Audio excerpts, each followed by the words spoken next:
அஸ்ஸலாமு அலைக்கும் வரஹ்மத்துல்லாஹி வபரகாத்துஹு. இந்த 4 வார்த்தையை நாம் கூறினால் 4 விஷயத்தை அல்லாஹ் நீக்கி விடுகின்றான்.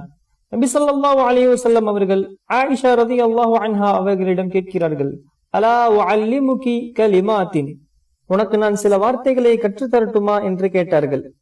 அவற்றை நீ கவலையான நேரத்தில், துக்கமான நேரத்தில் நீங்கள் கூறிக்கொள்ளலாம் என்று நபி ஸல்லல்லாஹு அலைஹி வஸல்லம் அவர்கள் கூறினார்கள். என்று கூறிவிட்டு, அல்லாஹ் அல்லாஹ் ரப்பி லா உஷ்ரிகு பிஹி ஷைஆ, அல்லாஹ் என்கிற வார்த்தையை 2 முறை கூறிவிட்டு, அல்லாஹ் தான் என்னுடைய இறைவன், அவனுக்கு நான் எதை கொண்டும் இணை வைக்க மாட்டேன் என்று நபி ஸல்லல்லாஹு அலைஹி வஸல்லம் அவர்கள் கூறினார்கள். 4 வார்த்தை அல்லாஹ் ரப்பி லா உஷ்ரிகு பிஹி ஷைஆ, இதை கூறினால் கவலை, சோகம், துக்கங்கள், நெருக்கடி, நோய் இதையெல்லாம் அல்லாஹ் நீக்கி விடுகிறான் என்று நபி ஸல்லல்லாஹு அலைஹி வஸல்லம் அவர்கள் கூறினார்கள்.